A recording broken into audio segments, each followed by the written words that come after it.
What is a hero? A mythological figure, often of divine descent, endowed with great strength or ability? An illustrious warrior? No. It's a person admired for achievements and noble qualities, one who shows great courage. Welcome to the What's a Hero podcast, where we dive deep into what a hero is and what makes them that hero. I'm your host, Ken Frownfelter, and I'm going to be introducing you to some of the world's most likely and unlikely heroes. You may have never heard of them before, and they most likely have never met you. But they all have one thing in common. They are ready to do whatever it takes to help make you better, even if it means sacrificing everything for you. Let's get into it.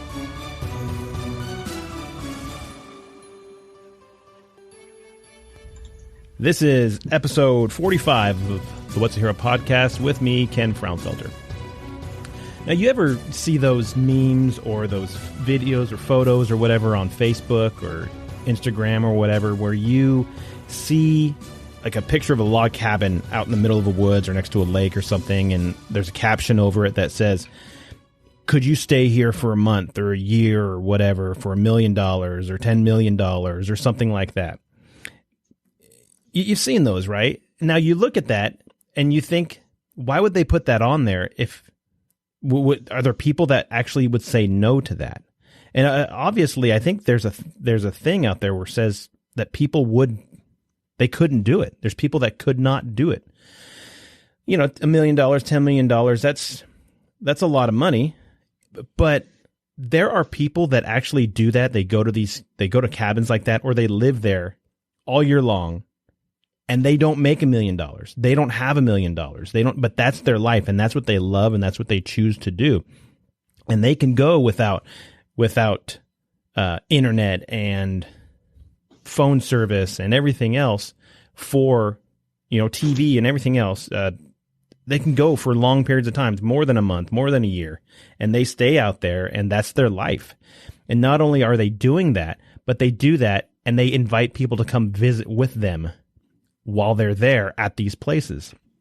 And you think, well, who would these people be that would do that? Because I would need $1 million to stay at a place like that. Well, you actually wouldn't. And it's actually pretty cool that there are people that do that. There's actually one organization, and it's called Wildwood Adventures, that does this. They actually have cabins out there that they can invite people to come and that you go to. And while you're there, you have no phone, you have no internet, you have no TV. You have the outdoors. There's food and there's warmth, and then there's outdoors. You just go soak up what it is that nature has intended for you. And today's guests are actually two people who run one of these resorts. I call it a resort, but it's more of a getaway, right? It's an adventure that you don't normally get to do. The first one is the executive director and founder of Wildwood Wilderness Retreat Incorporated. Got to get that right. The Retreat is a nonprofit charity organization, and this person is actually a TV celebrity, so to speak, and they were on the hit show Naked and Afraid on the Discovery Channel, and their episode can be seen on season 10, episode 6, titled Baked Alaskan. They have been an avid outdoorsman for over 40 years with specialized training in winter survival, search and rescue techniques, high-angle rescue operations, cave rescue, whitewater survival, rescue, mountain survival, wilderness medicine, and avalanche rescue. They're a certified instructor with previous certifications as a paramedic, a firefighter, search and rescue technician, and a police officer. With over 40 years of experience living and working in Alaska, Oregon, New Mexico, and Idaho, they bring a distinct and energetic teaching style to Wildwood Wilderness Retreat. They're enthusiastic about helping others learn and adapt to their environment, and they're also a peer support advocate for the Wounded Blue. And you may recall the Wounded Blue, as I've had Randy Sutton on here, and I've had several other people who support the Wounded Blue. Their husband, I guess so I just gave it away that it's a female that we were talking about, not just some fella, right? But her husband, he is the associate director of Wildwood's International Retreat. He's an instructor for wilderness survival skills and a peer support advocate at the retreat. He has a background in the outdoors as a hunter. Nate is a retired military veteran who served 20 years and 10 months with 2 tours in Iraq. He was a firearms instructor, a military police officer, and an aircraft mechanic. After his retirement, he moved to a remote community of Eagle, Alaska, where Wildwood Retreat is at. And he and his wife, Gwen Grimes, enjoy spending as much time as they can in the outdoors, hunting, fishing, hiking, and learning how to blacksmith. Of the many things that they do. But without further ado, I want to introduce to you guys Gwen Grimes and Nate Harbour of Wildwood Retreats Incorporated. Guys, thanks for coming on the show. Thanks for having us. Hey, Ken, thanks for having us. We really appreciate it. Absolutely. Now, it took a little bit for us to get together and do this because you guys, like I said, you live in a place where there's no internet, there's no phone, there's no TV, and so I haven't traveled up to Alaska. You guys haven't come down to where I'm at. So this was actually us there's a lot of moving pieces to get you where you're at. And so you finally got to the ability to, get with us on the show. And now you guys are saying, oh, we're doing well because it's only 40 below where we're at. It's all relative. It's the same. It's right. It doesn't matter. Other than you can throw coffee up in the air at 40 below and it instantly freezes, which is pretty cool. Yeah, that's pretty cool. And so you guys aren't actually in Eagle, where at Wildwoods, you guys had to come down from there because it's even worse up there. Yeah, it wasn't because it was worse up there. We came down because we had planned on doing some winter traveling, and we just basically got delayed with everything going on. We got delayed for a bit up here in Alaska, so we're kicking it with our folks in Fairbanks and Wasilla, both which are on the road system, and both equally 10 hours drive away from our home base in Eagle when the road is open, which is only for 5 months of the year. The rest of the time, the road is closed, and we have to fly in and out of our homestead retreat up in Eagle by bush plane, which is a 2-hour flight out of Fairbanks. If it's not too cold or weather held. Yeah. Jeez, if it's not too cold. Don't fly at 40. They won't fly at 40 below? Not fly at 40 below because that's when metal starts breaking. And that's the last thing you want to do is be in a plane that's busting apart in the sky. And then you fall out in the middle of the friggin' Arctic. And you have to be a survivalist at that point, because if not, you're going to die. Yeah. If you survive the fall, I guess. You got to be optimistic. Sure. Okay. So you guys are up there, you have this retreat and stuff like that, but how did we get to this in the first place? And I guess we'll go with you, Gwen. How did you, are you from there or? So we are both from Alaska. We basically lived in Alaska most of our lives. And he grew up near Fairbanks, and I grew up all over the state, basically. So when I became a police officer, I'd helped a buddy move out into the remote area of Eagle when he quit the police department. He's like, I'm moving out in the middle of nowhere. So we helped him move up there. And I thought, man, this place is so remote and so cool. Should I ever retire one of these days, I'm going to come up here, and this is where I'm going to retire to, because it's so peaceful, perfect, no population up there. You don't have to deal with people. And I thought, this is the place.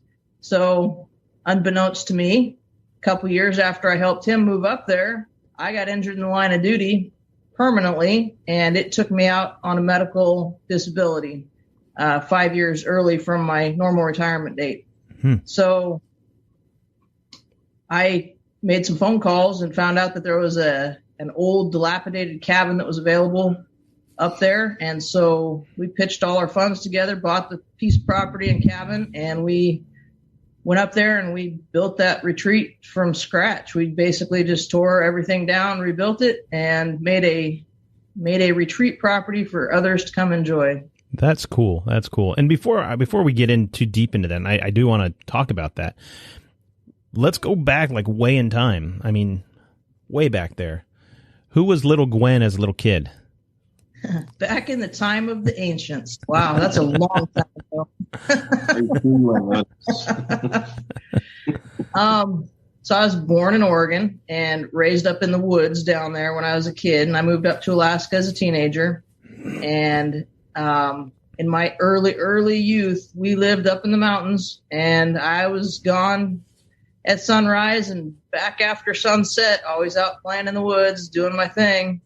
And then that great Alaskan adventure called when my dad moved up here and started policing up in Alaska, moved the entire family up, and been up here ever since. So he was a police officer. Yes. Was he one in Oregon before going up to Alaska? He was. He was a deputy sheriff in Oregon and then transferred up to Alaska, and he was a patrol officer there for a while, and then he eventually got his chief status and became chief of police for the North Slope Borough. Oh, that's and cool. Retired. Nice. And so was that something that you knew you wanted to do from that age, or? I'd always loved the thought of being a cop. I thought it'd be really fun, but my dad kept telling me, don't be a cop. It's the last thing you want to do is be a cop. Uh-huh. So I had a really high adventure drive, very adrenaline driven kid. And I'd actually been on a scout, what are they called? Explorer Scouts, as a police officer, Explorer Scout, when I was very young, like 14, 15 years old. And I'd responded to a suicide where an old lady had shot herself in the head in her backyard. And it fascinated me on how everything worked and watching how that unfolded. And the officer that I was riding with said, why don't you hop in the back of the ambulance and help get her to the hospital, because she was still breathing, even with that headshot. And being so young, 14, 15, it wasn't weird. I wasn't grossed out by it or anything. And I was fascinated at how these guys in the back of this ambulance could take care of this old lady that was in her definitely last minutes of life. And I thought, this is what I want to do. This is super cool. Yeah. So I had the experience, I was able to watch and see what police do. I saw what EMS did. So I went to college to become a paramedic. And when I got into paramedicine, I found out that I could also do fire. So I got certified as a firefighter. And then I started my career off as a firefighter 1 paramedic, and did that for the first 15 years of my life. And then I transferred over to police work. The dark side. Went to the dark side. The light side. Wait a minute. Yeah. Yeah, where we actually work. Got it. And so, what was the draw of going from being a firefighter or paramedic to being a police officer? Was it? We had so many bad calls with young kids that were brutally injured by parents that I was, and also victims of spouse abuse, that kind of stuff, that I was so frustrated as a medic that I had to help these assholes that were hurting these other people. And I thought, you know what? I'm not doing anything at this point. I'm just getting angry and upset that I'm having to fix these people up and take care of them when I'd rather throw their ass in jail. Mm-hmm. So it was just one of those, I didn't feel like I was doing my part anymore at that point. I'd done it a long time, and I thought, I need to change. I need something new. So I joined the police department. That's cool. And how long did you do that? What, police work? 15 years total. So you're looking at 30 years of public service between fire, EMS, and then long time. Yeah. And so listening back to your dad, having him, his voice in the back of your head, saying, hey, don't be a cop. You just said, you know what, I've got to go do it anyways. Did you tell him? Did you have a talk with him about it? Was he involved in that decision at all? Or he was. I told him about it. I actually called him and said, hey, Dad, I know you told me that I should never do this, but I'm feeling a deep call to go do this. It's like in my blood or something. I don't know. I feel like I need to go do this. Mm-hmm. And he's like, I figured you were going to get to that point one of these days, and I'm 100% behind you, and I got your back. So go be you and do your thing. You'll do great at it. So I did. That's cool. That's really cool. And And so, but your whole high school time and middle school time was just geared towards wanting to become a paramedic and firefighter. Did any of that, I guess, and then the time that you were a firefighter and paramedic, did that help as you became a police officer? Were you able to use anything or just put everything back? So where I was a cop, up on the North Slope, the villages that we went to, we would be a solo officer in a fly-in village of between 200 and 1,000 people, and you'd be the only officer out there with zero backup. And there's a lot of times that you'd be in some pretty sticky situations that you really wished you had backup, or you needed to tap on skills for EMS or fire. I put out people's houses before they caught on fire because of firefighting skills that I had. I've saved babies from, respiratory arrest because I knew to take them out in the cold when they had croup to get them, calmed down until we could get them a medevac in, those kind of things. So yeah, it definitely came into play being a cop in a remote area with no emergency services to back you up. Yeah, it came into play a lot. So I was very thankful for those many years as doing medic firefighting when I was out there all alone doing the policing. Was it like Alaska State Trooper sort of thing, or were you with a specific? Very similar to that. So what happens with the North Slope Borough? They're actually the largest county agency in the United States. We cover 89,000 square miles. And there's villages scattered throughout that entire North Slope of Alaska that one officer will be sent out. They do 2 weeks out there. So you're out there 24/7 for 2 weeks.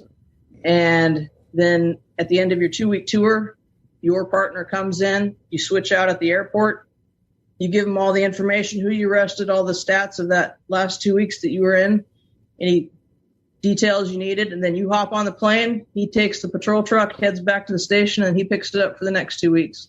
And that's how we rolled for a decade. Wow. It was interesting. Were the folks in the villages and everything else, were they accepting of you? I mean, or were they just like every other, I mean, knowing that everybody knows who you are, it's not like they're getting a different cop all the time. They know who you are. Were they accepting of you?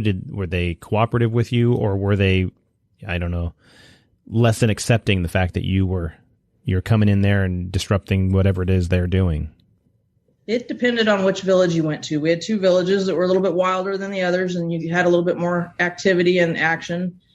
But as you became known there, if you were a decent cop that respected people and their rights and were truly there to help them out, and they felt like you were there to protect them and help them, then you did great. If you were one of those officers that wanted to be a jackbooted thug, you weren't going to last up there very long. So you had to learn how to deal with people and talk to people in just a civil manner, and just be able to do community policing at its finest at that point. It was learn on your feet as you go. Don't be an asshole, and treat everybody like you want to be treated, and you'd fit in just fine while you were there. Right. I had one call out there that kind of set the pace for my entire career up there on the North Slope, where I had an active shooter that was taking shots at a family that was across the street, popping off rounds. So I called the fire department and had them shut off both ends of the street with their engines, and then I drove my patrol car down that road to get to him, and basically just went in, kicked his door in, took him down, took him out, and put him in handcuffs, took him to the jail, and called up. Dispatch was freaking out because we don't have radio contact, and they knew I was going to contact the shooter. And it was just one of those seat of your pants things, like, you just go get it done. That's your job. You go get it done. And I wasn't thinking too much about my own personal safety. I just wanted those people across the street to not get killed. Mm-hmm. So I went and did what I needed to do. Well, unbeknownst to me, the entire town was like, holy shit, Grimes has got some big balls. Don't fuck with her. So it spread across the slope that I wasn't scared to go in and take out a shooter or anything like that. And so it preceded me in every village that I went to. They were like, "Oh, you're Officer Grimes. Wow, it's nice to have you here. Thanks for coming out to our village," that kind of thing. And then, so it worked out really well for me having that take no guff, John Wayne type attitude going out there. But I was always very respectful of the people, which they also appreciated a lot. Sure. That makes a huge difference too. When you can be however you are, but if you are rude about it, you're not going to have the support. And I think that's a huge thing that we miss sometimes, is that we do stuff because we have the support of citizens or people, not because we're something better than everybody else or whatever. It's just, we have their support because we're one of them and we're there to help them out. And, thinking, as you're telling that story, if you didn't do it, who was going to go do it? If that was the whole thing. Who was going to do it? There's nobody there that was going to take care of that situation. So that falls on you as the officer that's out there. Yeah. Yeah. That is gutsy. That is very cool. You don't think about that. And so, not to put a pause or anything on that, but Nate, who's Nate? Who's this Nate guy? Nate's the one I drug into my wild and crazy life 6 years ago. It was my ride or die partner right here. Yeah. Nate, tell us about yourself. Who was little Nate? Nate was a very shy individual growing up. I was born and spent the early part of my life in Indiana. And then we moved to West Virginia for my dad to go to college, spent my time in the woods, playing Army and that kind of stuff like any other kid. And then in 1990, my dad moved us all to Alaska because he was a preacher up here, had a church. And once again, played out in the woods, played out in the snow, all that kind of stuff. Uh-huh. My early life into trying to figure out being a military Nate, I discovered that my grandfathers, one was World War I, one was World War II, and did a lot of research on them. So it got me in that, wow, I have a military history. Mm-hmm. So I joined, in high school, I joined a Civil Air Patrol, which is an auxiliary of the Air Force for search and rescue. Mm-hmm. It's kind of where I got my rescue bug. And then right after high school, I joined the Alaska Air National Guard and did as an aircraft mechanic on the KC-135 strata tanker. Did that for about 6 years. Had a lot of fun, small deployments to horrible places like Italy and Hawaii. Oh yeah, stuff like. It was just horrible places. But it got stagnated. My career stagnated because being in the National Guard, you're in a place that had so many E5s and so many E6s that as an E4 you couldn't move up. Now I was actually disillusioned. I wanted to move on. I was getting ready to get out. And I said, "Hey, come over to this new unit we're starting," which was the Security Forces unit in the wing I was associated with. So I cross-trained in Security Forces and got instantly promoted to E5, which was actually really awesome. So I was able to go TDY to my training as an E5 instead of an airman. The difference of going trainings as NCO versus the E4 mafia kind of people. So right. But did that, and it was fun. Learning how to do policing. And not the way that the civilians police, but, military policing. Mm-hmm. And that did that for a year before I was given the opportunity to become a combat arms instructor and, jumped on board and cross-trained into combat arms. And people out there doing what combat arms is, in the Air Force, we have our own function of weapons maintenance and training, whereas, Army and I'm pretty sure the Marine Corps, you have your platoon sergeants do the training on weapons and stuff, or may go to an armor school. Well, I was sent to an armor school and a weapons training school where we learned how to instruct and teach and maintain weapons. So the Air Force teaches, the combat arms in the Air Force teaches everybody in the Air Force how to shoot, and not just your own people. So, right. I've trained thousands, if not tens of thousands of people on the use of firearms, starting from the M9 pistol all the way up to the Mark 19 grenade launcher, which is awesome. Yeah. Yeah, if it makes it go boom, you want to be on the other end of it, so that's cool. Yeah, like that. But and then over the course of those years, I, being a guardsman, I was my last civilian job as a guardsman, I was working at a lumber mill on September 11th. Mm-hmm. And then I was activated and hadn't had a civilian job up until I retired, because we got activated and for the defense of America kind of thing after September 11th. Mm-hmm. Deployed multiple times to Iraq. We did security at the in D.C. after the bombings in November of 2011 for a senior leadership conference. So I got to see the aftermath Pentagon thing. It's been a very interesting and exciting life. Mine's not as exciting as hers, but.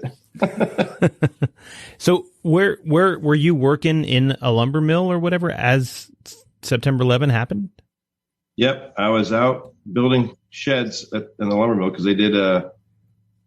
they made rough cut lumber and built sheds and things like that out of the rough cut lumber sold locally in Fairbanks area.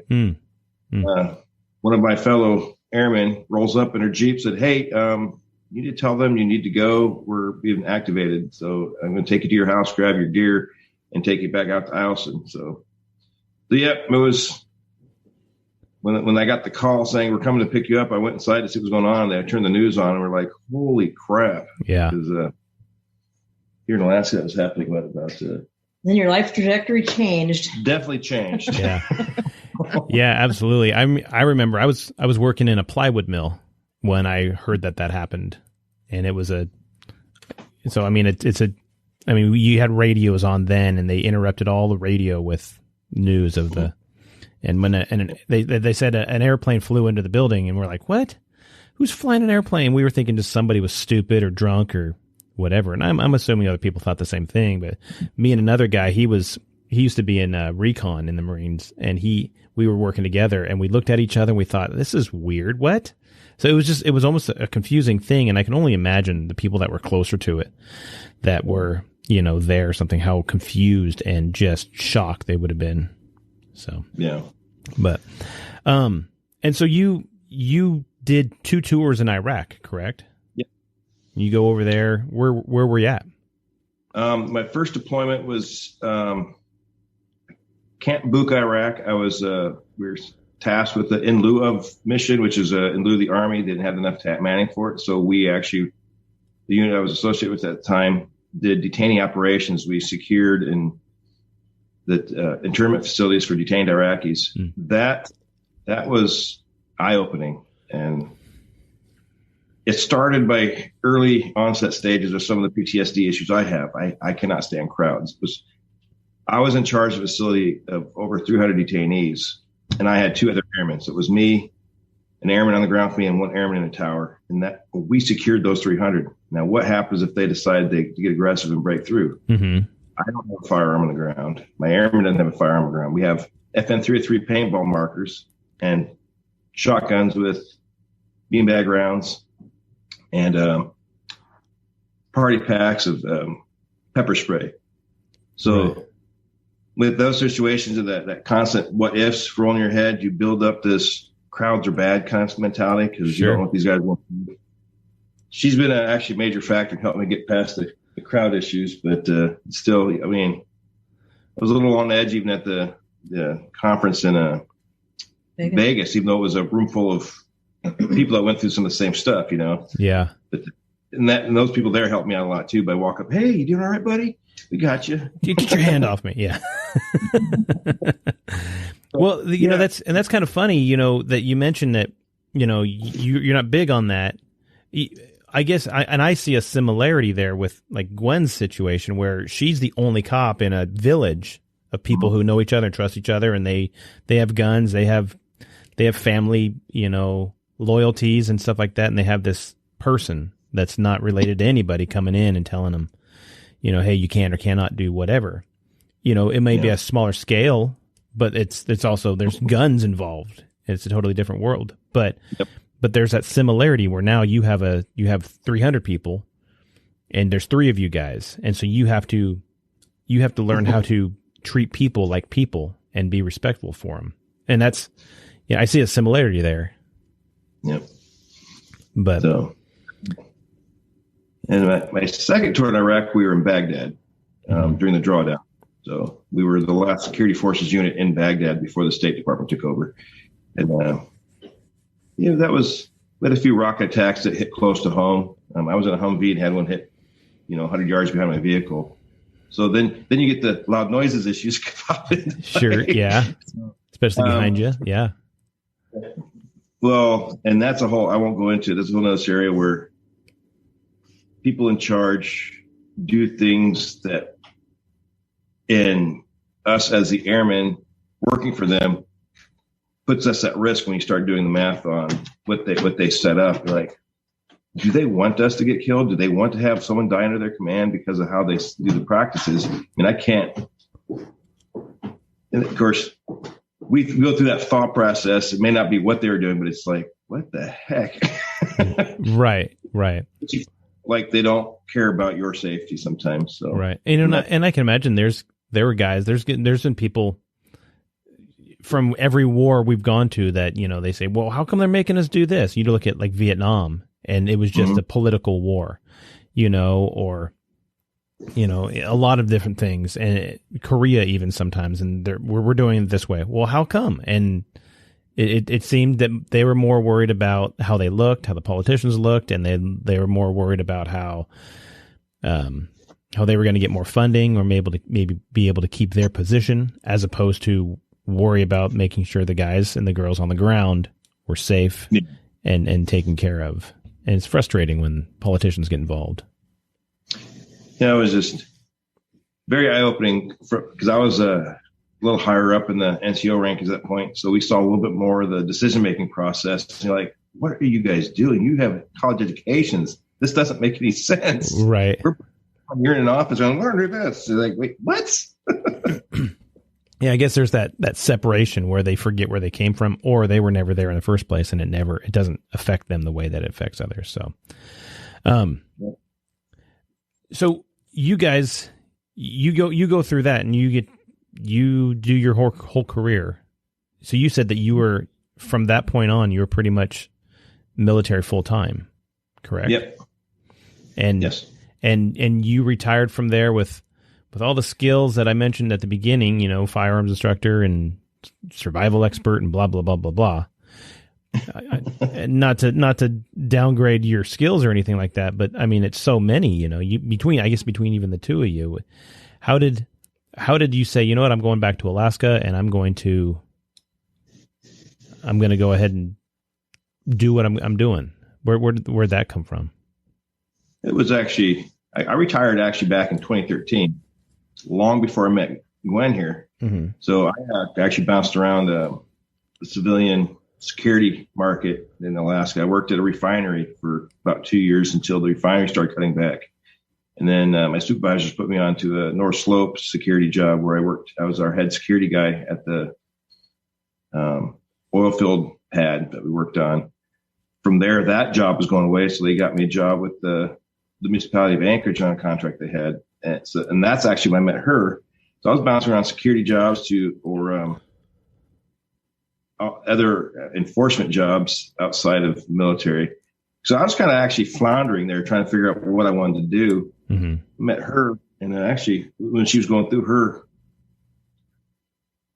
injury pre-surgery stuff, injury recovery stuff. So I actually watched her go through a lot of her, basically the breakdown and rebuild of her status from her doing, hey, so though you love being a cop, but we can't fix you, so now retire kind of thing. So I was there for that. I'm glad I was there.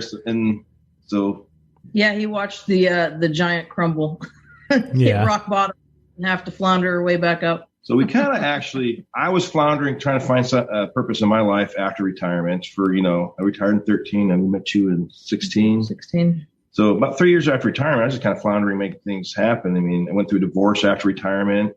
That makes things worse and some other stuff. Right. So like I said, when she's like, hey, life in the city isn't for me now, they make me retire. Let's do this. Like, I'm on board. Let's go. That's Once you started. So Gwen, going back to your story, you're a police officer. You're doing stuff. You're diving in rooms and taking down bad guys and all by yourself. And you have you and your cape. So What happened that led to, I mean, you're 15 years and normally a police career is 20 plus years. What happened for you? So I was a single parent. I had 5 kids that I was raising on my own, which made it really difficult doing on a 2 week on, 2 week off schedule. And luckily I had really close friends and family that were willing to hop in there and watch my kids for me while I was gone on my 2 week deployments out to the villages. Mm-hmm. So that was a blessing, and I was very appreciative of that my entire career up north. But then my kids got to be teenagers, and they really needed mom at home a bit more than what I was present in their lives for. And I felt like I was doing my children a disservice by being away from them for 6 months of the year. And so I started putting in my application to different municipalities across Alaska, one of them being Wasilla PD, which is about an hour north of Anchorage, and got picked up by them and transferred down, just a lateral transfer into their department, and started working as a city cop, which in and of itself was a whole new ball game because Grimes from the Slope, as solo officer that's been doing this for the last 13 years by herself, all of a sudden gets put in a spot where I was getting called into the fucking chief's office almost on a weekly basis. Like, you do know you have backup. You need to utilize this. Right. You can't be John Wayne and blah, blah, blah. Yeah. He was just riding me hard. And I'm like, dude, it is hard. It is really hard to break that. But once I figured out the benefits and the peace of mind that you got from being able to just pick up a radio and be like, hey, come assist, and you'd have people there to assist you. It was pretty cool. I was like, man, this is kind of awesome. I can make it out. Yeah. So that was my transfer over. It was just basically for family purposes. I needed to be closer to my kids and stop being so independent and John Wayne up on the slope. So I transitioned over to Wasilla PD, where I started off as a patrol officer, became a field training officer, and was their department's hostage negotiator there at Wasilla. And so that was really a cool career shift for me to be able to start getting into hostage negotiation and being able to teach other officers. I was loving it. I had a fantastic career ahead of me that I was really riding high on. And then I was out on patrol one day, and I was stopped at a red light, and a guy in a 1-ton pickup truck hit me from behind and smashed my car and destroyed my gun arm. I had to have reconstructive surgery, which did massive nerve damage, and they needed to I was in a year of rehab trying to get the use of my hand back. And at the end of that year, when I went into my last physical therapy appointment, they said, nope, you will never police again. Your damage is too great. It's irreversible. You're done. You're never going to qualify with a firearm again.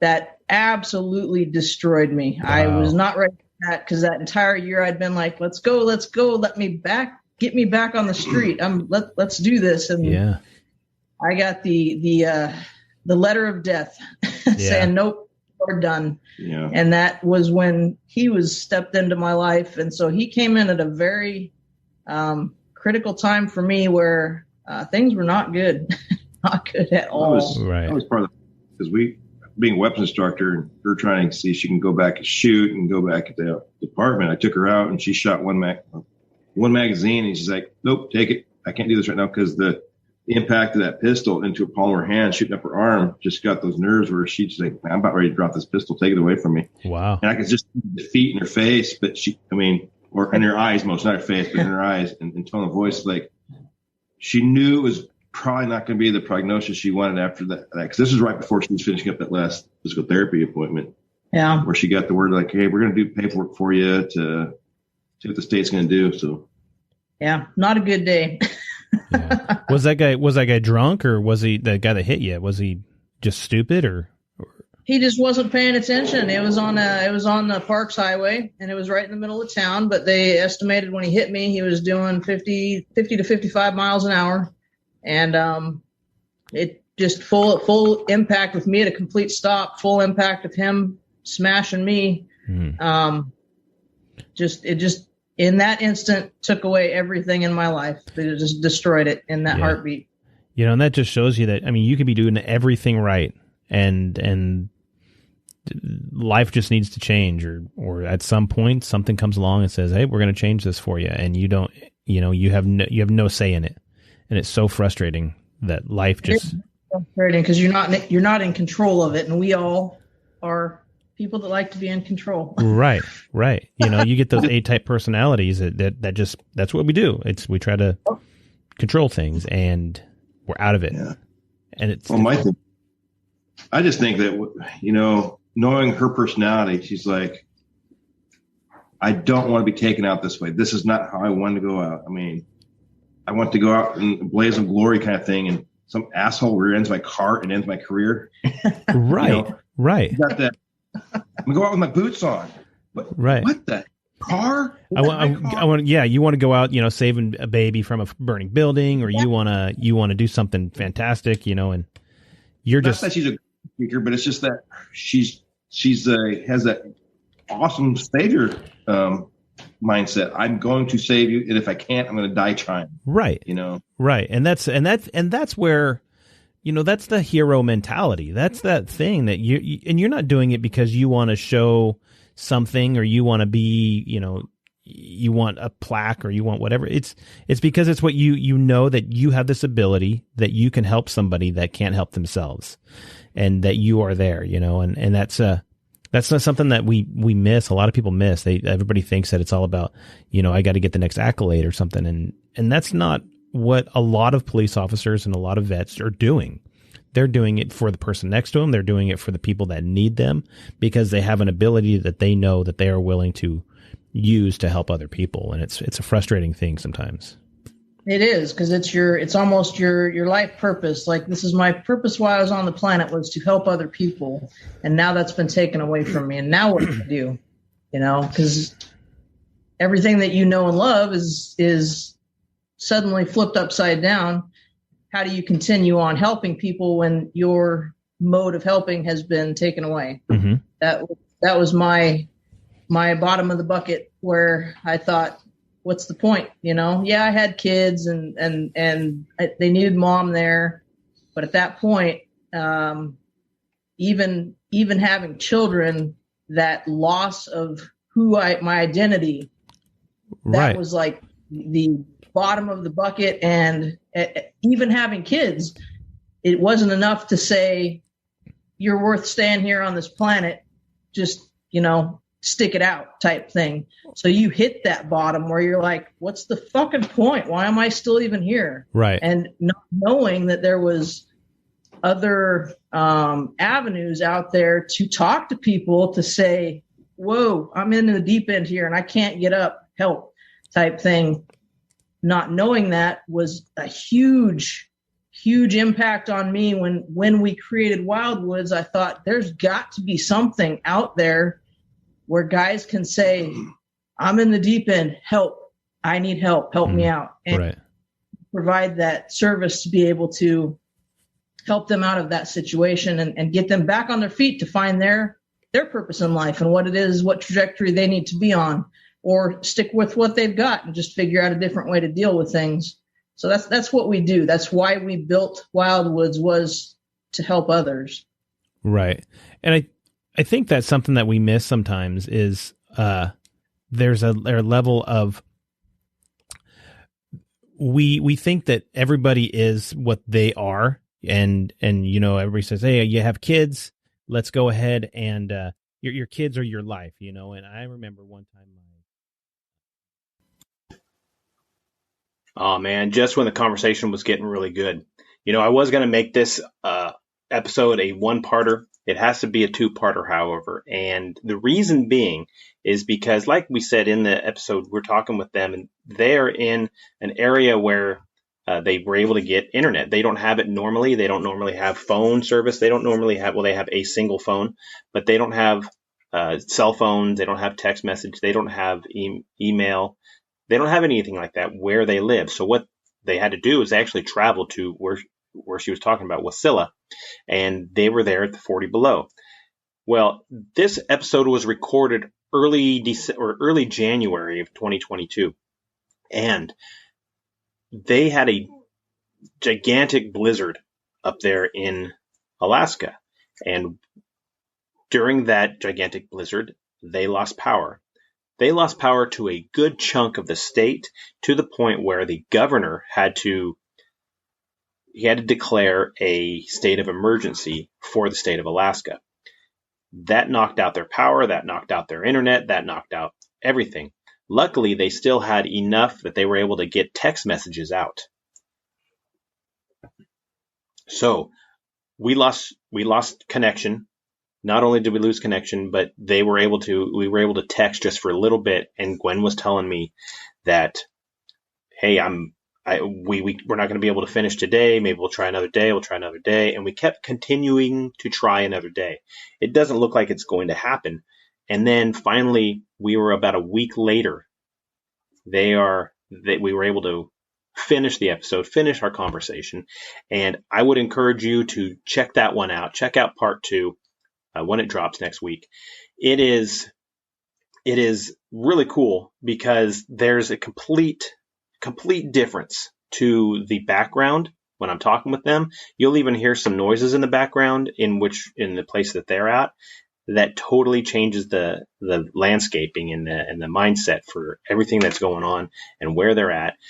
It is really cool. It actually makes it a part 2, that we had to do a part 2, because part 1 was in Alaska at 40 below. Part 2 is not there. So I'm not going to give it away. I'm going to let you go listen to part 2 to find out where we are at when we had that conversation. It's actually pretty cool. And so I look forward to hearing from you guys on that, on what you think, if there's any differences or the way that things kind of go out there. But I do want to thank all of our nurses who have stuck it out through the pandemic and who continue to stick it out through this whole vaccine mandate stuff. You know, you guys, you girls who are doing that, do what you do what you know is right in your heart, and you will not get a negative word from me in regards to it. So thank you for everything you do.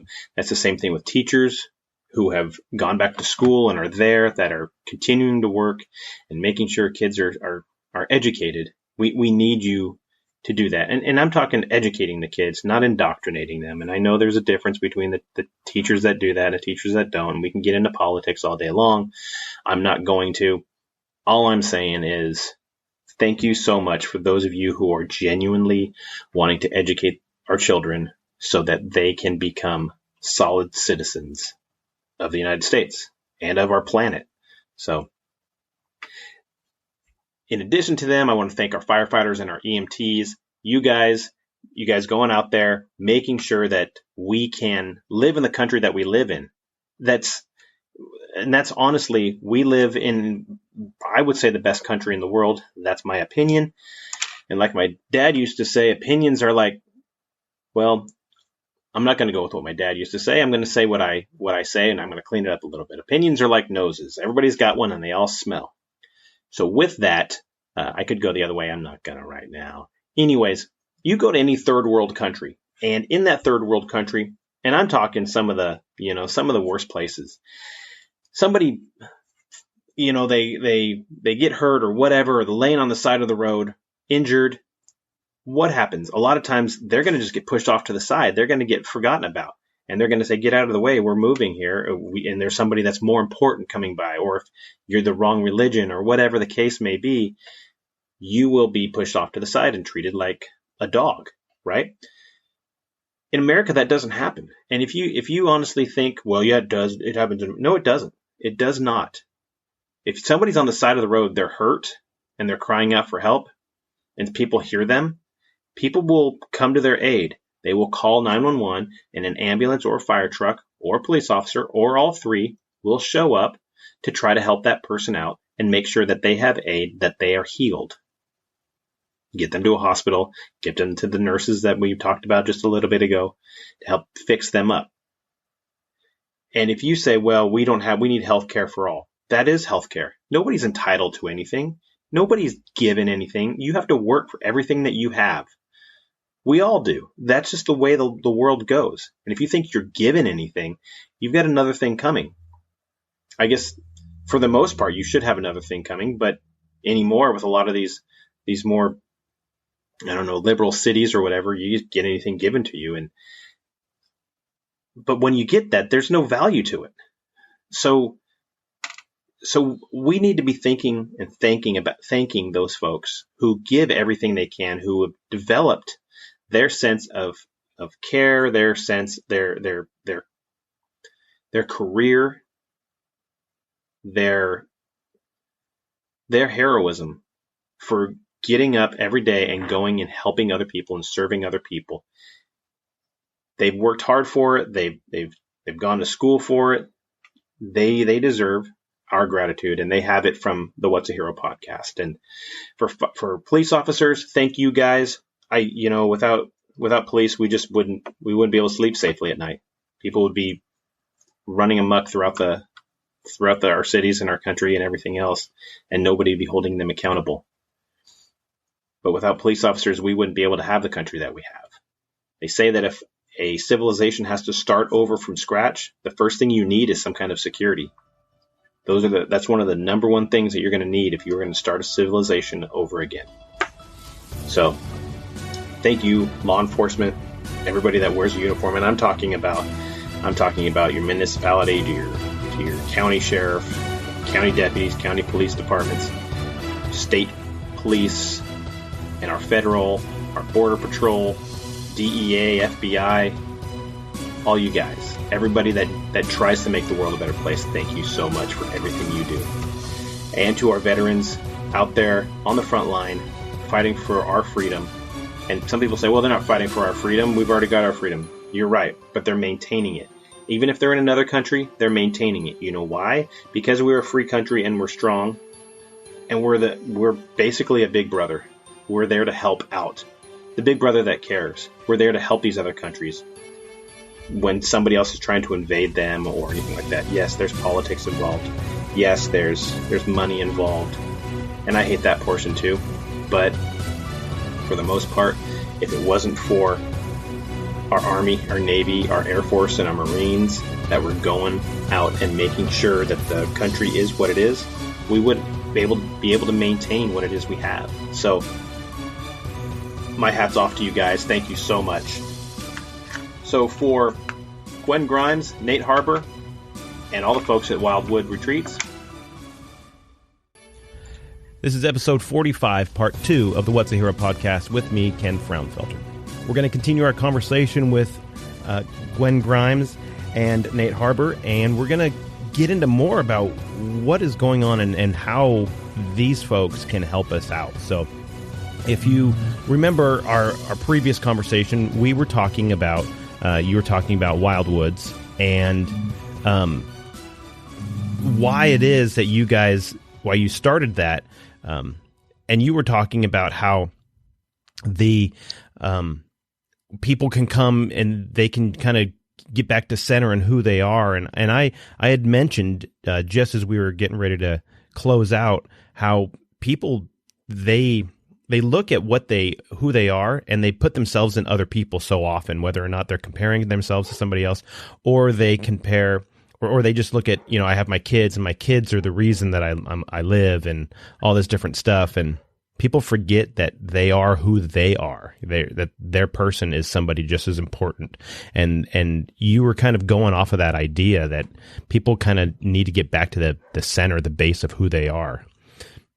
Do you recall that there, Gwen?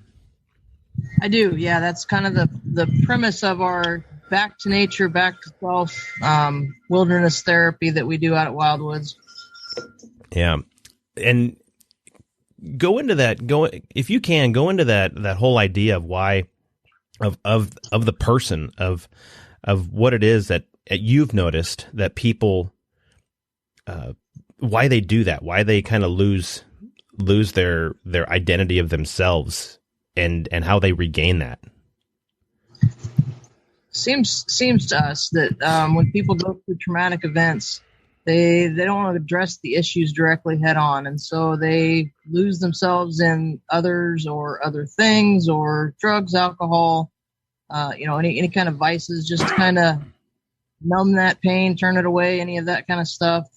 And what we focus on, what we found, and it's not just with us specifically, but there's been many, many successful outdoor therapy places that people can go to. And we would suggest any of them, not even just us, but being able to get out into the wilderness gives you that break from your norm, and you're not linked into social media and all the comments and advice and all the chaos going on in the outside world. You can just kind of disappear into the wilderness, find yourself, recenter, refocus, find a new direction, and find a new path to push positively forward instead of developing yourself with all that negativity. Right. Now, you guys, like I mentioned in the opening of part one, you guys mentioned that you guys were, your survivalists and all that. You guys have just a plethora of skills that regular people don't have, that a lot of us, we don't think about. You say, oh, I can go hiking, I can go fishing, I know how to do all that stuff. But we know how to do it in controlled environments. We know how to do it and make sure we're back home that evening to watch TV and stuff like that. But you guys do that to where you can go out for days at a time, and it's kind of in addition to Wildwood and help people figure this out. But you guys have this innate skill to be able to do that. And what are those skills between the two of you? What exactly are those that you have? So we basically teach people to be self-reliant, independent, and able to take care of themselves in any given situation. And it doesn't have to be the wilderness. I mean, you can use those skills pretty much across any venue or platform. So what we do is we kind of start with the basics, and we start off teaching them, basic wilderness survival skills and interactive skills to be able to navigate those kind of things. And as they get more and more interested in wanting to learn how to do those things, as you gain a base knowledge of the type of skill sets that you need to be able to survive out in the wilderness for days, weeks, months, whatever, we can teach you a little bit of that, but you're going to learn a lot of that on your own as you continue learning that specific skill sets that are entailed with that. And we love being able to help people become independent and self-reliant, because once they leave us, they can go anywhere they want to go and just go grasp that wilderness experience wherever they want to. And it's really not as difficult or as hard as it seems. We were all born from ancestors that's exactly what they did to get us here, Yeah. Where did you guys learn to do these? I mean, individually, where did you guys learn these skills? I mean, obviously you said that you had to learn on your own, but at some point somebody showed you the small parts and stuff, and then you guys developed it. So where did those come from?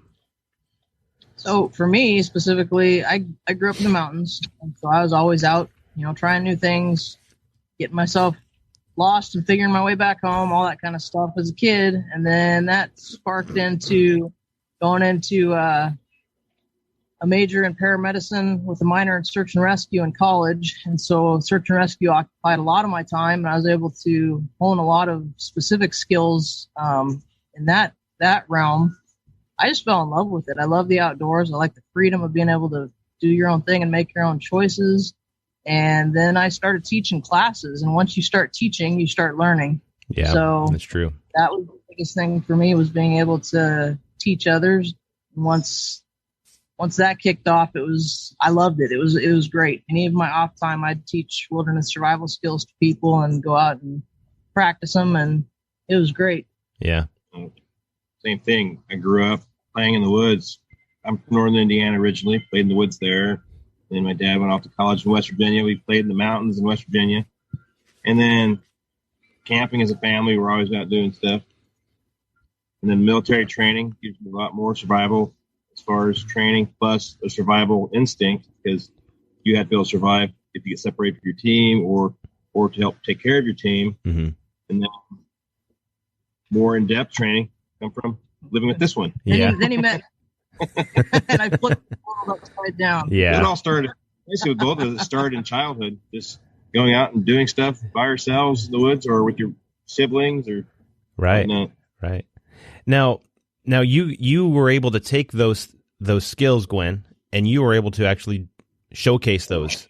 And we talked about it at the very beginning when we said that you were on a TV show called Naked and Afraid. Tell us about that. Yeah, so they reached out to me and said, "Hey, you want to be on our show?" How'd they find you? How'd they know who you were?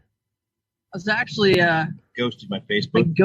I ghosted Nate's Facebook. I didn't have an online presence because I didn't want to, and so I used his account to be able to go do things. I was posting things on like a medical survivalists forum, and I guess they were basically snooping around the internet trying to find people that were in that realm, and they found my posts that I'd put on there, and then they reached out and contacted us by messenger. They thought I was a shit there for a while. It was really her. This guy's good. No, it's his girlfriend. She's better. Oh. They said, "Would you like to come down for casting in LA?" And they asked both of us to come down, so we headed down there, and we both cast for the show. They picked us both up. Luck of the draw, they picked me to go out on the adventure about 3 months after I went to LA, and then I headed to Mexico for my first challenge of 21 days with John, and we went down there and completed that, and then a year and a half later I went on the 40-day challenge in South Africa. So for those that haven't maybe watched and maybe heard of it but haven't watched it or aren't familiar with it, what exactly is Naked and Afraid? What do you do? So they strip you buck-ass naked in the middle of some godforsaken wilderness that's impossible for human life to succeed in without any kind of tools or food or water or anything. And they say, "You're here on this X, get to that X, you got 21 days or 40 days to make it so." And you just start figuring out how to live primitively and from scratch, build shelter, fire, water, get all your basic supplies done, and you try to tough it out. And there's no camera crew with you. Do you got to carry your own camera stuff or what? There's a camera crew during the day. They are there during the day, but at night they leave, and you're out there by yourself at night. There's no protection. They have night cameras that are installed that just continuously record. We do carry our own cameras as well, but there is a camera crew during the day there, but they're not allowed to interact with you. So you're trying to forage or do whatever, and you see over in the distance some guy with a camera just watching you. It's literally like being on exhibit in the Smithsonian as the caveman exhibit, and people are circling around watching you all day. So what were your, I guess, experiences in doing that? Did you learn a little bit about yourself? Did you learn some stuff you hadn't realized? Did you were there extra challenges that you didn't think were going to be a problem and happen to be, or anything like that? I learned a lot about myself out there, actually. It was the reason that I decided to go out there. For one, it was the challenge of, hey, this sounds like a very interesting and unique experience, so yeah, let's go try to do that. The other was with the disability that I got in line of duty that took me out of service. I was not in a good headspace at all, and I was really feeling bad about myself, my situation. I was pissed off because my dominant arm was fried, never to get better type thing. And I thought, I don't do negativity, so I can't keep living this way with all this negativity surrounding this long-term permanent injury. So I thought, what better way than to put myself into an extreme survival situation and prove to myself and to others that I was able to make it through a seriously intense challenge. And it taxed me to no end. And at the end of that 21-day challenge, I realized that I didn't have to let that disability define who I was or what I could do. And I've basically lived my life now from that date forward in that manner where you just press forward. And I found a lot of peace and satisfaction helping others figure that out. Right. And that's cool, that you're able to learn who you are, what you are, all that stuff, and be able to push that into that that thing that changes you and helps you become better. And you've emptied your cup in order to fill it up, and then be able to share what you filled it up with other people. And that's, at least that's the way I see it, you know. And I think that's killer. It basically, it gets you to a point where, in that challenge, where you are so at your base primal level where, you know, all you're thinking about is eating and sleeping and food and surviving to the next day. So it strips you of literally everything, and you have to figure out if you're mentally and physically strong and tough enough to be able to weather through anything that's thrown in your way. And so I relate to people that come up and ask that question, you know, how was it? How did it change you? And it's basically like you feel kind of dead inside until you get out and you challenge yourself in such an extreme conditions, and then you have to reach deep down, like to the depths, and pull that warrior within back out and be like, all right, let's go, come on, right, we're not giving up, you know, fucking going. And that's what you do. And once you've attained and tapped back into that warrior spirit, you can literally do anything you want with your life at that point. Right. And I think we forget that. I mean, we get so caught up in our day to day and our, you know, bills and all this other crap that we forget that we are capable of so much more than we give ourselves credit for. And we can go further than we give ourselves credit for. You know, you see people saying, oh, you know, I can only do X amount of whatever. And then somebody says, well, I was able to do so much more.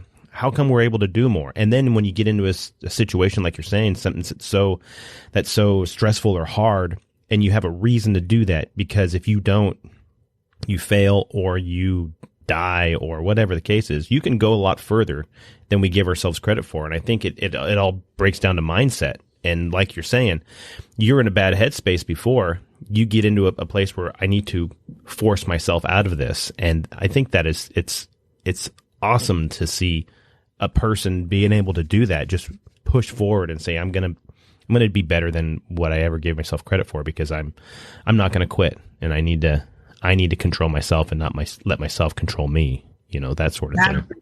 Yes, that's exactly what it is. And once people grasp that concept, life's wide open. Right.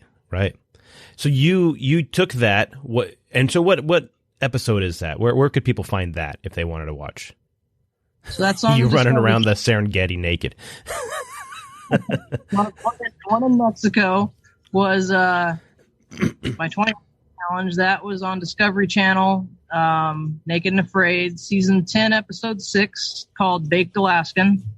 And my 40-day challenge was also on Discovery Channel, and that is season 6 XL, Naked and Afraid, and that is called Valley of the Banished. Valley of the Banished. You know, and that's cool. So you get a chance, go check those out, watch them, learn as much as you can from Gwen, because when and if you decide that you're going to go up to Wildwoods, you're going to actually realize, okay, this person has a solid baseline. I need to listen to them because they know what they're talking about. So always free to reach out at any time. Right. I've got a bunch of forums out there. They can find us and reach out, and we'd be happy to chat. That's awesome. So you get back from Naked and Afraid, and is that when you guys decide, hey, I'm going to go ahead and we're going to start this retreat, or how'd that come about? Yeah, we'd been talking about it basically, and we'd gotten a little bit of paperwork filed before I went out on that show. But we didn't go full bore with it till I got back, because I felt like when I got back, I had the capacity at that time to actually be a help to others. I probably would have been not very helpful had I not been able to break through myself. Mm-hmm. So once that new platform was reached, we went full bore with Wildwoods and opened it up, and became a nonprofit, got everything set up, built the cabin, got everything set, started having people coming up. We just, COVID hit us where we didn't have a lot of people coming in and out, but we've kept in contact with a lot of people. And right now, if you go onto our website, there's actually a link that's on there for Daltelli Lake Adventures, which is a new property that we have set up that we are flying five people out this summer for 4 months, and we are actually looking for 3 more people that want to volunteer to come up. It's going to be an epic adventure, and so we are literally being flown out into the middle of the Alaska wilderness at the base of Denali, which is the largest mountain in North America, and we have 3 cabins that we're going to build from scratch, just using hand tools and a few chainsaws, and they'll be built like 1800 style, basically. And that'll be a new separate location for Wildwoods. We'll expand out to there once those cabins are up and running. It's flying by bush plane on floats onto the lake.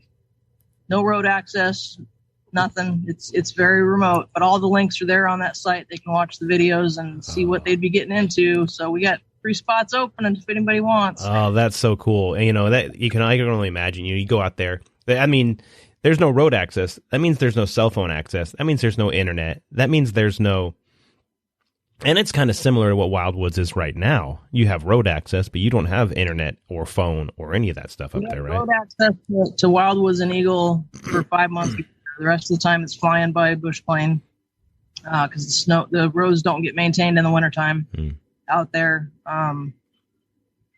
Both locations will be super remote. It just depends on what kind of view you want. That's so cool. I mean, and you're going to get there. And when you get out there, you're going to work. You're going to work for yourself. You're going to make sure you eat. You're going to make sure you're covered, you're warm, you're all this different stuff. But you're also going to be helping out some people who are going to be helping out. So it's as Cousin Eddie would say, this is the gift that keeps on giving. Definitely. And that's why we're doing it, because it's the opportunity of a lifetime. Yeah. I mean, you talk about being able to recenter yourself and go out there with a band of brothers. It's going to be great. I mean, the vibes that we have out there so far are top notch. We're all excited to get out there, and we'd love to have a few more join our merry band of misfits out there. Heck yeah. So if you are law enforcement or veteran and you just need to go recenter yourself and get away and work to determine who you are and meet some awesome people, go to their website, go there and find out what you can do. And, shoot, this may be the time that you're ready to recenter and do it. So that'd be awesome. Absolutely. So what do you guys do now, as far as you guys were able to get the cabins built, you were able to get the nonprofit stuff up, and you were able to do that? Where did the idea come from that you're going to start this retreat? You're going to start this place that says, let's clear your slate so you can get back out there and serve your fellow man. Where did that come from? I think we realized that in order for both of us to feel like we were still contributing and helping out, we needed to be able to help others. So we opened up Wildwoods as such, as just a place to come, relax, heal, get some wilderness therapy, and be amongst friends. And you knew Eagle had the best place for it? Well, yeah, it's out there. Mm-hmm. No, and I think that's cool, but I mean, you guys are looking at it, you see it, and there's got to be something out there that draws you there, and you realize there's people on this planet that also that need to be drawn here too. It is. It's a magical. It's a place that changes you for sure. Mm. Others would definitely benefit from coming out. Yeah. And the few that we had come out that they've posted testimonials and stuff, and you can also read those on the website.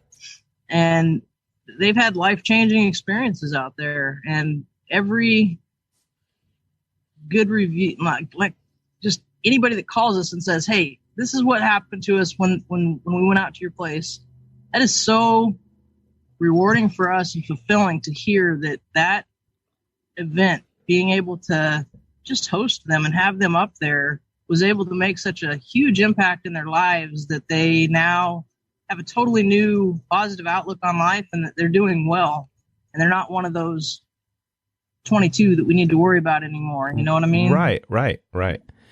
That's where we find a lot of satisfaction, and it's just great. I mean, it's a great feeling to be able to help out others and have that service be able to be provided for them there. Right. So you guys figure let's go ahead and you get the paperwork filed, you get a couple cabins. And so how did it kind of just manifest into what it is? How did it, did you know right ahead of time, okay, this is what we're going to do, and it was structured, or it has evolved, I'm assuming? Oh, it's definitely evolved. We don't know what the fuck we're doing. We're rolling with it as we go. Literally, it's a project of love. I don't have any business experience. Nate doesn't have any business experience, and we're just kind of winging it as we go. But we've been blessed enough with people that have stepped in and said, "Hey, you guys need to do this. Check this out. You know, we can help out here." And we've had a really good success with people just being able to step in and give us advice and help and being able to make it work. And we're just kind of letting it flow because what we're doing is working. And you know, I don't need a business degree to run it. I just need to be able to love my fellow brothers and sisters and say, come up here and chill. There you go. You'll be all right. Yeah. And so you got a team up there, not just the two of you, but you got a team of folks that are helping run it, correct? We do. We have a board that we meet with once a year, and you know, they help guide us through. They each have their own certain sets of skills and business knowledge and that kind of stuff. And as we get bigger and that kind of stuff, we're networking out with different organizations. You know, we've got a meeting while we're down here on vacation in Florida. We've got a meeting with Defenders of Freedom Florida. I'm going to be going to that next week. And we're also meeting up with one of the departments in Miami to go talk to them. And, you know, so kind of wherever we go, we network with people. We've been in contact, and we work with the Wounded Blue.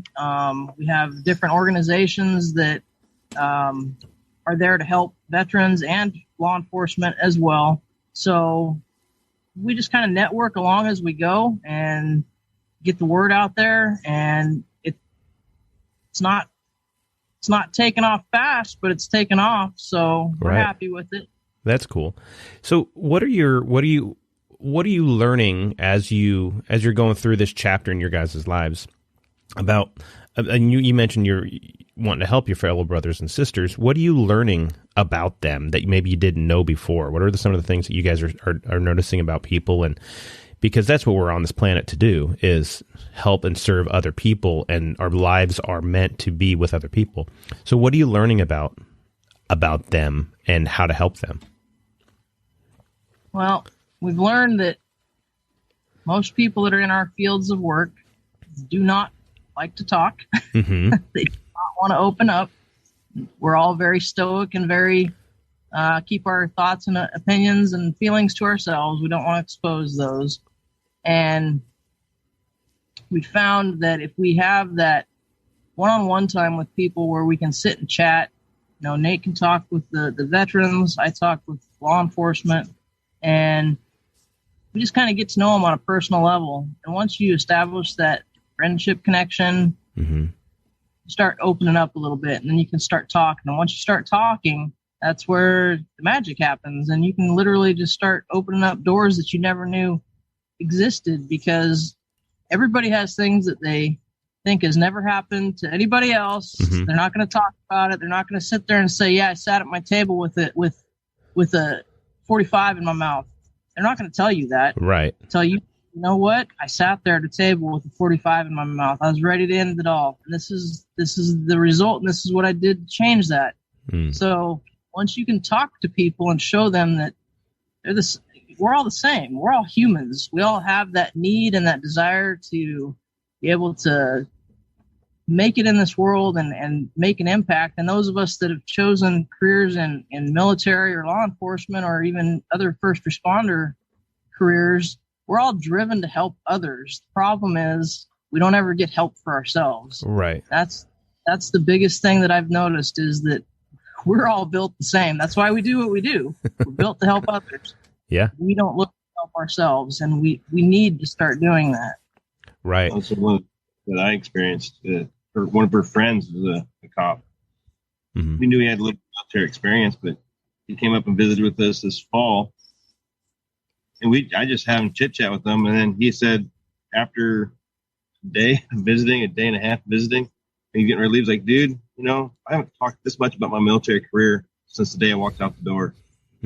It's just kind of like he just opened up. And it wasn't like it was a traumatic thing for him. It's just like, I've never talked about it. Just things happen, but I felt comfortable talking to you guys. Right. So, right. You just make people comfortable. Don't force issues.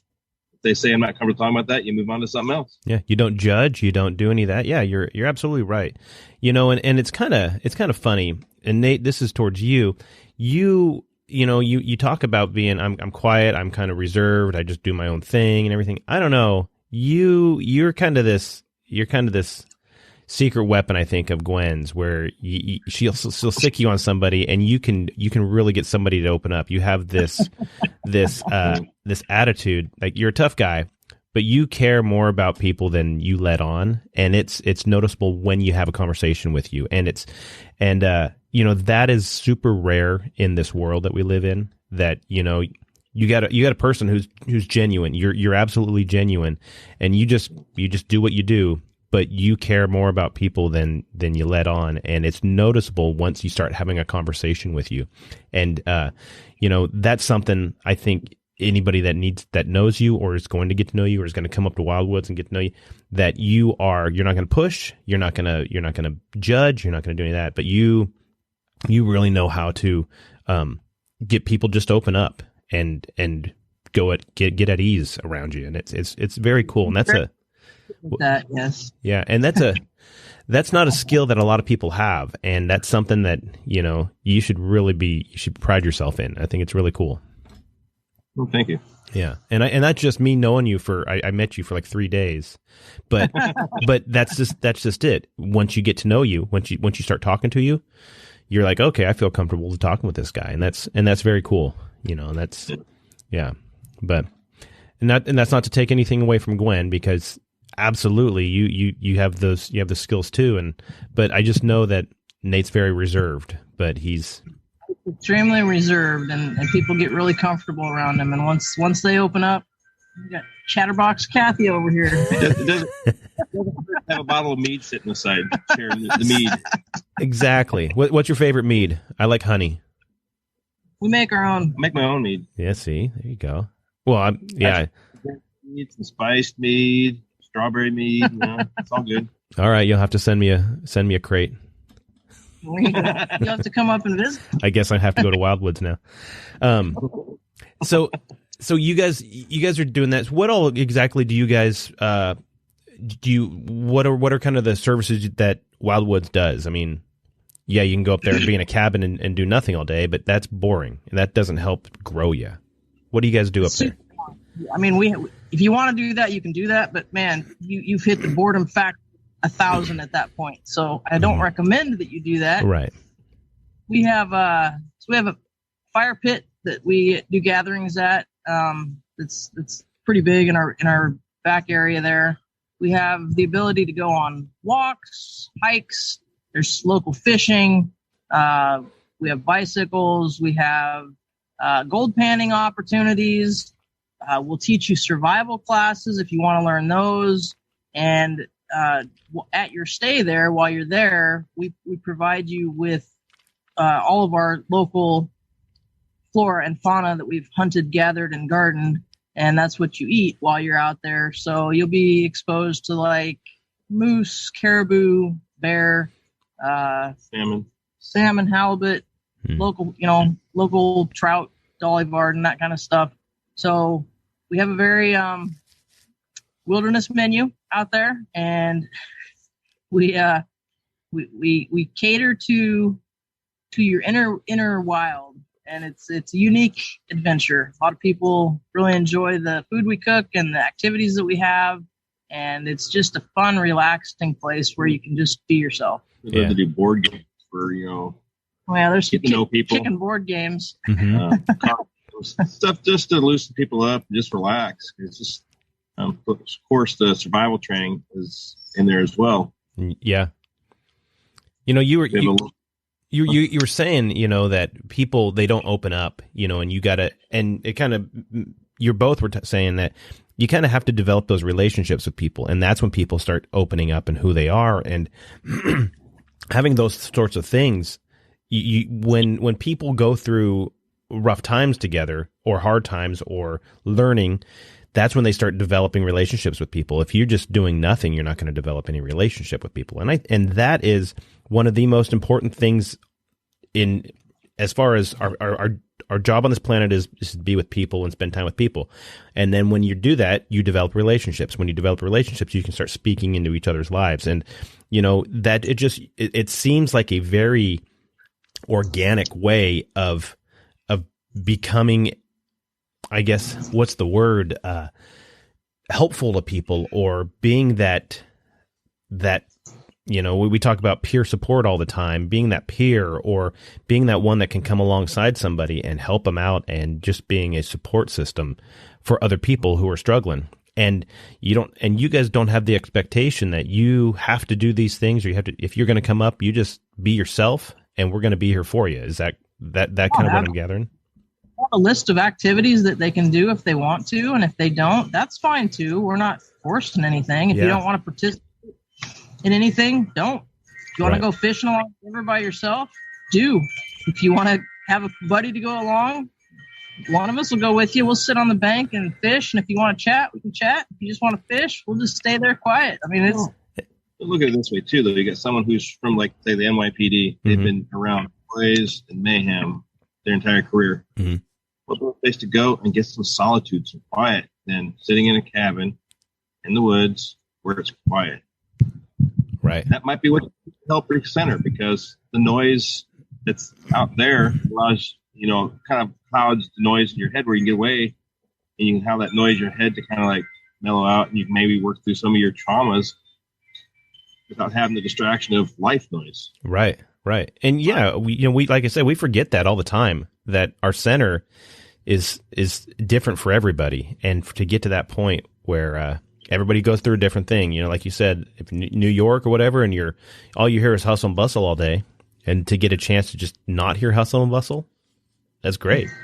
It's very therapeutic for sure. Yeah. And it works wonders. Yeah. And we got down here a week ago, 4 days with some friends. But it was a little chaotic. We got chaotic and overly people-y.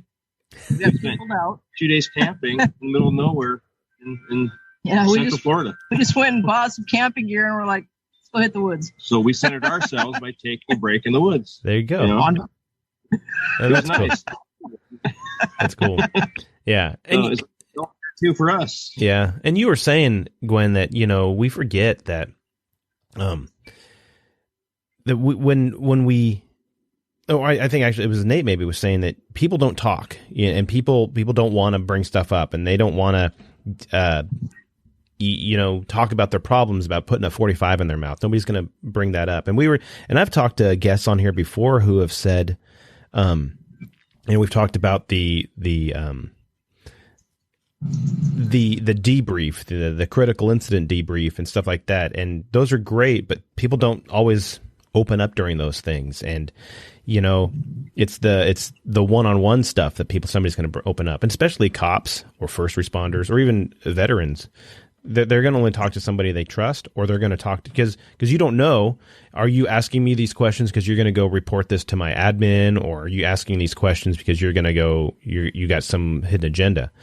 When people find out that somebody's genuine about it, and they say, hey, I really care about you, and I want to see you succeed in life, or I want to see you be there, and I want to see you grow and be able to do the thing you're put on this planet to do, and that's serve other people and be there for them.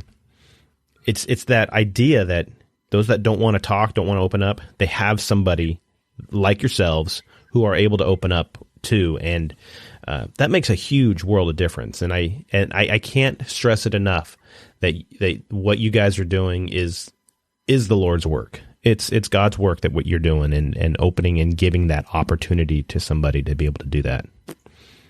Yeah, I can tell you for sure. I can't tell you how many CISD I sat in on, and I was one of those cops that sat there and was like, I'm not fucking saying a word. I'm just going to sit here. I'm going to listen to your spiel so I can get my time in, and then I'm bouncing because I'm not talking. So that was my MO. I've never talked in one of those meetings ever, and I've been through a lot of them. And when I opened up Wildwoods, I thought, that was one of my biggest things. I hated those things. I was like, I'm not going to talk. I'm not going to open up. I'll just push it into another box and we'll deal with it later. And literally, when we got out there, that was one of the first things people started asking, is this going to go back to my department? If I talk to you, is this going back to my department? Absolutely not. We are not a licensed therapist center. It is literally just chatting with friends. That's all we're doing. We don't talk to anybody outside of Wildwoods about anything that's said out there. If you choose to write a testimonial or something and drop it online, you can put it as anonymous, or you don't even have to do that. We literally are completely incognito in that realm. If you say, hey, well, I'm going on vacation to Alaska, you don't have to tell them you're coming out to our retreat. You're just on vacation in Alaska. Come up, chill out, get some peace and quiet, have the adventure up with us.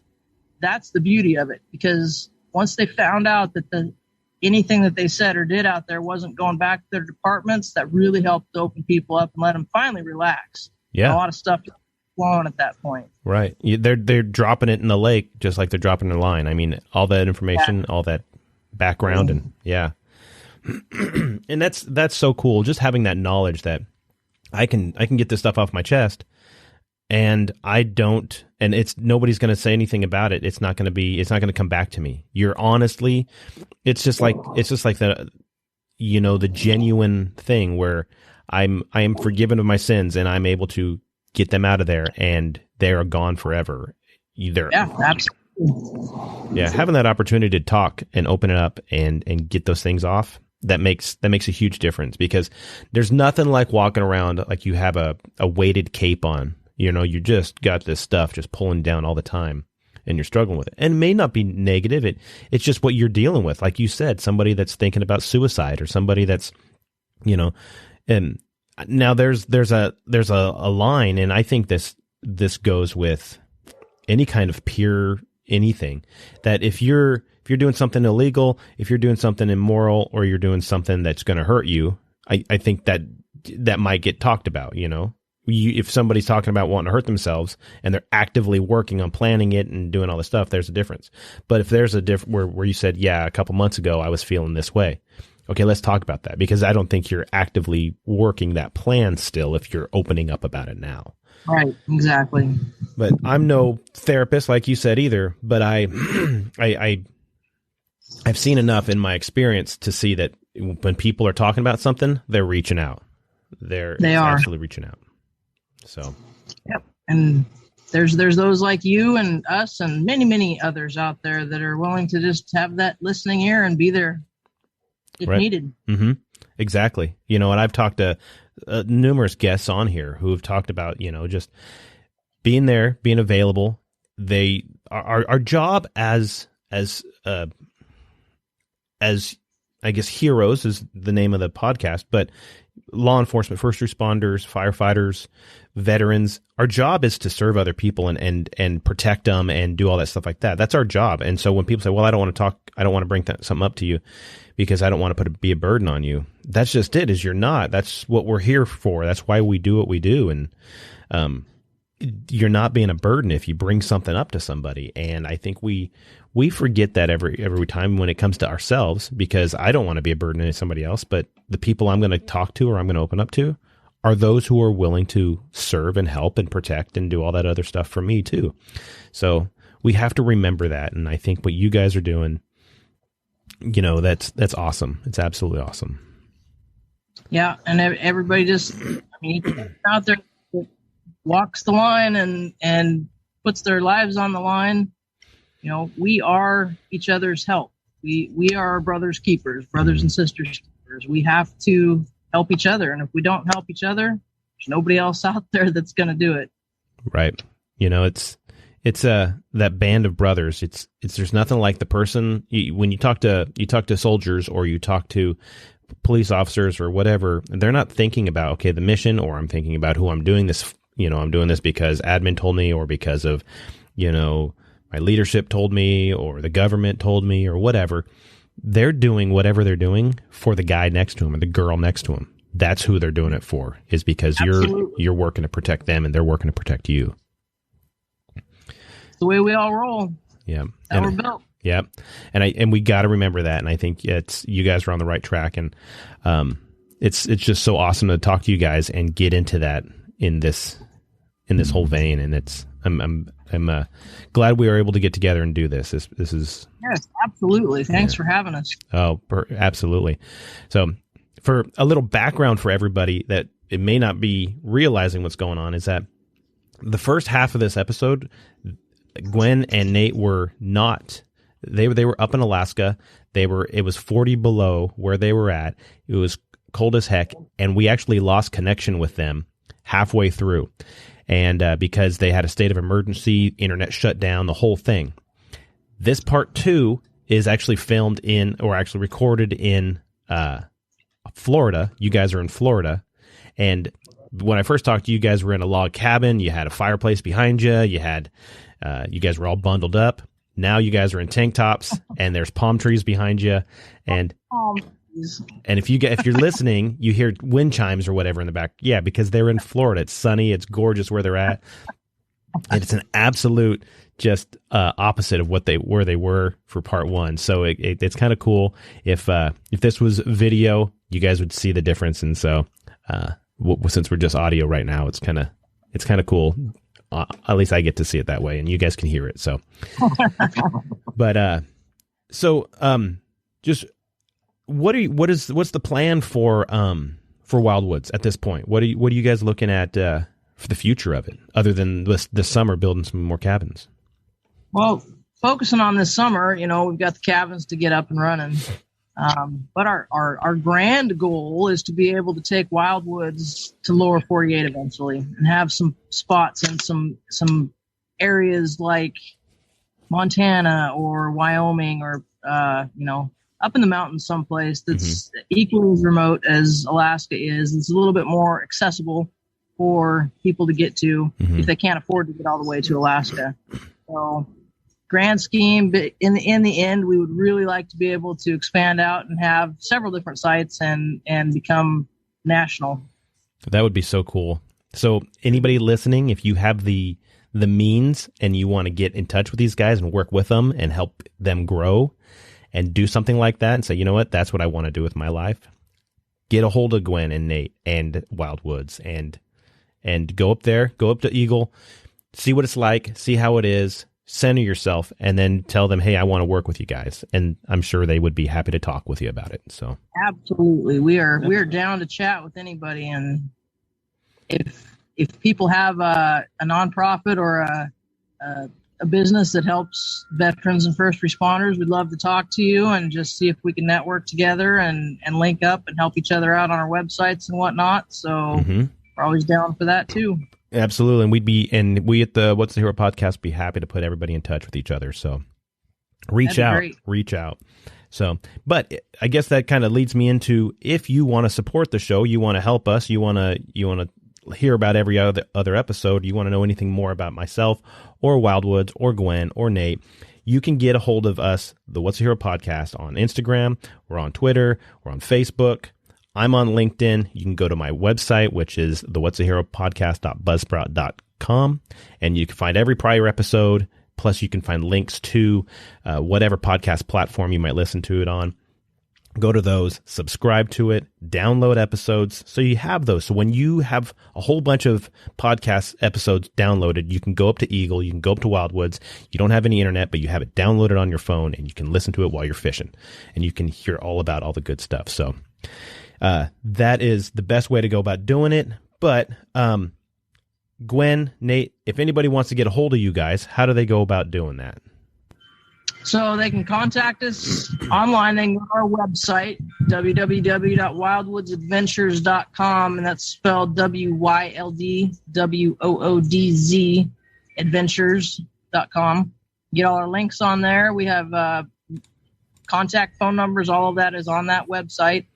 And that's literally the best way to get a hold of us, especially when we're back up in Eagle and off grid. The phone number that is on that website is our actual landline to that house. So we will answer any calls that come in and chat with you. Very cool. And what's cool about your website is you got pictures, you got photos of the whole area, and it's gorgeous up there, and the cabins. They're nothing. I mean, it's not like it's not some fancy overdone cabin. It's a cabin because you're just going to sleep in there, and then you're going to leave. You're going to go out and you're going to do stuff, which is cool. So, I mean, yeah. And so, go to your website, check you guys out. You guys have you guys have a Facebook or anything like that? Any kind of social media? We do have a Facebook link on there, so it's same. It's underneath my account under Gwen Grimes, but I'm linked in with Wildwoods on a Facebook platform. I think it's under Wildwood Wilderness Retreat is that Facebook platform there. Very cool. So, guys, like I said, I can't thank you enough for getting. It was actually a lot of work for us. This episode was recorded over, we can say over 2 years time, because we did go over the new year, and we began early before Christmas, and now it's in the middle of January that we're finishing this. But thanks for coming on, and you guys have been nothing but just wonderful people, and I think what you guys are doing, like I said, is the Lord's work. So keep it up, and keep being who you are. Well, you as well. Keep up the good work and get that message out there to others, and absolutely let's change some lives together. Come up and visit. You know what? I think I need to book a trip to Eagle, Alaska. Take some people with me, or by myself, or I was showing my wife, and she was thinking it was super cool. So, let's do what we can. You're always welcome to bring up your significant other. Yep, and that's the other thing, really quick, is that people, if you're going through whatever, you can come up there by yourself just to get away, but you can also make it a husband-wife thing.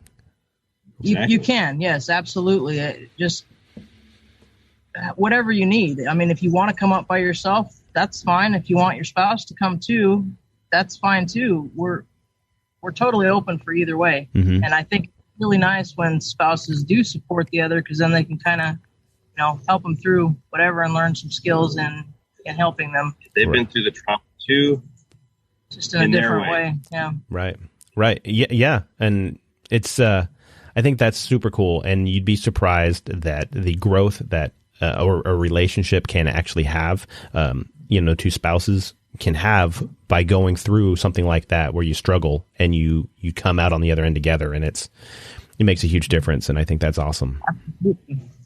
So like I said, thanks guys. I also want to thank all of our first responders, our teachers, our nurses, you guys out there on the front line doing stuff, paramedics, firefighters.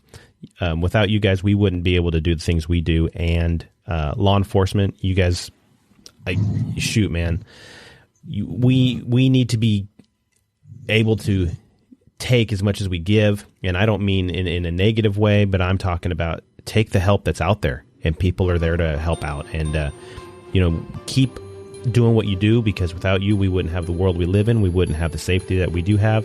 And don't listen to the naysayers. Don't listen to politics. Don't listen to the media that says negative stuff, because that's not what police officers and law enforcement are.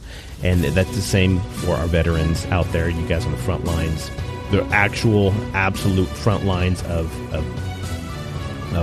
battle and war and peacekeeping and all that stuff like that. You guys we wouldn't be able to be the country that we are without you. So thank you so much. Gwen, Nate, any final words for everybody? We just really appreciate the opportunity that you gave us to come on here. We want everybody out there to stay strong, hold the line, do your thing. And when you need help, reach out to anybody and get that help when you need it. Don't let it fester. Never a good thing. Keep your head up and keep on track. There you go. You guys, thank you so much. So, for Gwen Grimes, Nate Harbour, I've been Ken Frownfelter, and this has been the What's a Hero podcast. We are clear. Cool.